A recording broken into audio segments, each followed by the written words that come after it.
Hello guys, how are you? कैसे हैं आप सब? उम्मीद करता हूँ आप सब लोग खैर ऑफिस होंगे। जैसा कि आपको मालूम है कि हम इग्नू के एमए हिस्ट्री का जो सेकंड ईयर है उसका कंपलसरी सब्जेक्ट MH03 हिस्टोरियोग्राफी को कंप्लीट करने की कोशिश कर रहे हैं। अब हम जो इस वक्त यूनिट पढ़ रहे हैं वो ये है ब्लॉक सेकंड का जो यूनिट 7 है हिस्टोरियोग्राफिकल ट्रेडिशन इन अर्ली इंडिया, उसको हम कंप्लीट करने की कोशिश कर रहे हैं। तो इसका एक वीडियो हमने पहले ही अपलोड किया है और अगर नहीं देखा है तो उसका लिंक मैं नीचे डिस्क्रिप्शन बॉक्स में दे रखूँगा। तो अब हम इसका नेक्स्ट टॉपिक देखेंगे। आज का टॉपिक है हमारा पुरानिक जेनोलॉजी, जो पुराना है इतिहासात, पुराना मीन ओल्ड। ये एक टेक्स्ट थे, इसमें जो इंडिया है उसके अर्ली जो पार्ट है उसके बारे में उनको जिक्र किया गया था। तो उसके अंदर जो जीनियोलॉजी लिखा गया था तो वो हमें क्या बता रहे हैं, तो ये है वो Puranic genealogy and what they tell us. तो सबसे पहले जो पुराना है ये अनदर कैटेगरी ऑफ लिटरेचर है हमारे पास और फर्स्ट मिलेनियम BC में लिखे गए थे। अगर हम देखेंगे इसके जो महाभारत है इसमें एक सोशल ग्रुप है सुताल, उन्होंने महाभारत में रोल प्ले किया था, इम्पोर्टेंट रोल प्ले किया था compiling, composition and transmission of जो नैरेटिव थे पुराना के, वो उन्होंने महाभारत में प्ले किया था एक इम्पोर्टेंट रोल। तो उनके मुताबिक ये जो सुताल थे ये प्रिंसिपल सपोर्टर्स ऑफ राजा थे इन द लेटर लिटरेचर। अगर हम देखेंगे तो उनको एक्सपेक्ट किया जाता था कि वो as the messenger of kings उनको एक्सपेक्ट किया जाता था और जो बैटल्स हुआ करते थे उनमें वो सपोर्ट करे और मेंटेन एंड नैरेटिव करे, मेंटेन और रिकॉर्ड करे क्या जो स्टोरीज थे about this exploiters, about the exploitation of rulers, वो एक्सपेक्ट किया जाता था। लेकिन ये जो सुतार थे इनको जो धर्मशास्त्र है जैसे कि मानव स्मृति, उसमें इनको लो स्टेटस दिया जाता है। तो एक और पॉइंट इसमें यह है कि जो जीनियोलॉजीज है उनमें ये भी पाया जाता है जो some people in the society, उस वक्त की जो सोसाइटी थी उसमें कुछ पीपल थे जो तकरीबन थोड़े बहुत ब्राह्मण थे, उन्होंने सुतार होने का क्लेम भी किया था। तो उसकी क्या वजह है? उसकी वजह यह है कि वो जो मैसेंजर होने का, जो रूलर का मैसेंजर होने का जो पोस्ट है या यूँ कहें कि वो स्टेटस है वो हासिल कर सके। एंड उनके जो ट्रेडिशन थे और जो एपिक्स एंड पुरानाज हैं उनको फाइनली रिटर्न डाउन तो किया गया था, लेकिन उसके जो ऑथर थे उनको रिकॉग्नाइज किया गया था एज ब्राह्मणस, न कि सुताल। ये इंपॉर्टेंट पॉइंट है। ब्राह्मणस ने क्लेम किया था कि सुताल, लेकिन जो authors of the Puranas and epics है वो ब्राह्मणस को रिकॉग्नाइज किया गया था, लेकिन सुताल के जैसा नहीं है, उनमें नहीं पाया गया था। तो पुरानाज जो हैं उनमें से 3 टाइप्स के जीनियोलॉजी पाई जाती हैं। फर्स्ट जो है वो है लाइनेज ऑफ सागर, उनके जो लाइनेज हैं उनके पाए गए, और 2 अदर जो हैं उनमें से एक प्री कलयुग एंड जो दूसरा है वो पोस्ट कलयुग, यानी कि एक कलयुग पहले और दूसरा कलयुग के बाद। लेकिन क्या है ये कलयुग, मैं आपको बताता हूँ। ये एक किस्म का पीरियड है। जो वर्ल्ड है इस वक्त, जो यूनिवर्स है, इसके 5 एजेस रहे। तो युग जिसको कहते हैं एज इस पुराना के हिसाब से। तो जो लास्ट पीरियड था वो उस वक्त आया जब महाभारत में टर्निंग पॉइंट आया था in the human history, at the worst turning point ये माना जाता है।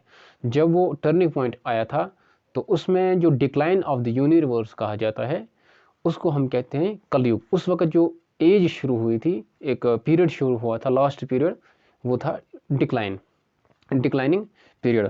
तो ये 2 जीनियोलॉजी पाई जाती है, दूसरी और तीसरी। एक है प्री कलयुग एंड पोस्ट कलयुग। अब ये जो पहला है प्री कलयुग, जो डेट्स माने जाते हैं जीनियोलॉजीज का, उनको मार्क किया जाता है सोलर एंड लोनर एजेस में, और उसमें हीरोज ऑफ एपिक्स भी हैं। जो एपिक्स है महाभारत एंड रामायण, उसमें जो हीरोज थे वो भी पाए जाते हैं कलयुग से पहले। और जो दूसरा जो है पोस्ट कलयुग, इसमें क्या पाया जाता है? The second when mark the lesser mortal by an interesting feature. तो ये दूसरा था। अब आगे बढ़ते हैं और ये जो जीनोलॉजी थे क्यों इनको कंपाइल किया गया था, ये एक क्वेश्चन है अब इसमें पूछा गया। तो सबसे पहले जो कंपाइल किया गया था, ये जो जीनोलॉजी जो लिखे गए थे, कंपाइल किए गए थे, आप यूँ कह दीजिए कि लिखे गए थे, वो फ्यूचर टेंस में लिखे गए थे। जो ग्रामर है, जब हम इंग्लिश को पढ़ते हैं या कोई भी लैंग्वेज पढ़ते हैं, उसमें हम 3 टाइम को देखते हैं। एक है पास्ट, दूसरा प्रेजेंट और तीसरा फ्यूचर। पास्ट गुजरा हुआ वक्त, गया गुजरा। प्रेजेंट वो है जो अब इस वक्त चल रहा है, और फ्यूचर वो है जो आने वाला वक्त होता है। लेकिन ये जो कंपाइल किया गया था, इनको अगरचे ये पुराना था, ओल्ड था, लेकिन तब भी इनको फ्यूचर टेंस में इनको कंपाइल किया गया था। क्यों किया गया था? Now this is the question. पहली बात, ये कब कंपाइल किया गया था? ये गुप्ता रूल के पीरियड में कंपाइल किया गया था। क्यों किया गया था? To maintain the political stability.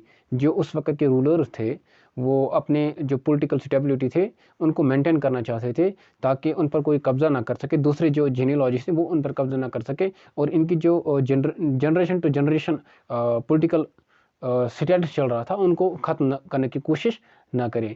And suggested to stand as the rulers. अगर बाप बन गया तो बेटा भी बनना चाहिए, उसका बेटा बनना चाहिए, फिर उसका बेटा बनना चाहिए। तो ये जो स्टेबिलिटी करने की कोशिश कर रहे थे, स्टैंड एज अ रूलर्स करने की कोशिश कर रहे थे। तो ये एक वजह थी, या बहुत सारे वजह भी हो सकते हैं इनको फ्यूचर टेंस में कंपाइल करने की वजह। तो ये जो ऑल द जीनियोलॉजीज हैं, ये तमाम जीनियोलॉजी जो हैं वो कब तक कंपाइल किए गए थे, मतलब कि किन रूलर्स तक कंपाइल किए गए थे? वो 5th सेंचुरी करंट एरा जो CE है वहाँ तक किए गए थे। उसके बाद जो रूलर्स आए थे उनके बारे में उतना ज़्यादा नहीं पाया जाता है।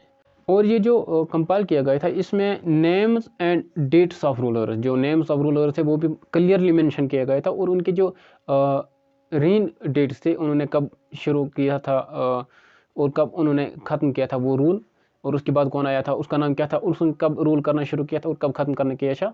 तो ये क्लियरली मेंशन किया गया था in a systematic, almost in a systematized, in a Puranic tradition. जो पुरानिक ट्रेडिशन थे उस वक्त की, जो पुराना अर्थ थे, उनको जो लिखने का तरीका जो था, ट्रेडिशन जो था, उसके किसी हद तक उसके सिस्टम में लिखने की कोशिश की गई थी, लिखा गया था। ऑल दीज जो जीनियोलॉजी थे, ये जो हिस्टोरिकल मूवमेंट, हिस्टोरिकली अगर देखेंगे तो ये इम्पोर्टेंट भी के थे। तो क्यों ये थे, मैं आपको कुछ इस तरह समझा सकता हूँ कि अगर एक बादशाह था, तो अचानक दूसरा बादशाह कहीं और से नहीं आ जाना चाहिए, उसका नेक्स्ट जनरेशन बेटा होना चाहिए, बड़ा या छोटा, या उसकी भाई होना चाहिए, या उसका कोई भी होना चाहिए, लेकिन अपने खून का रिलेशन जो है वो इस तरह का होना चाहिए। जो रूलर्स हैं वो कहीं और से नहीं आने चाहिए। तो इस तरह के मेंटेन करने के लिए इन्होंने रखा था।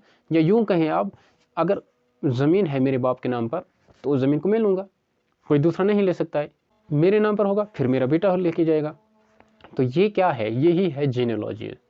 और दूसरी बात, इस जीनियोलॉजी में क्या फ़ायदा था, वो ये था कि अगर एक रूलर है, वो 2 तरीक़े से रूलर बन जाता था।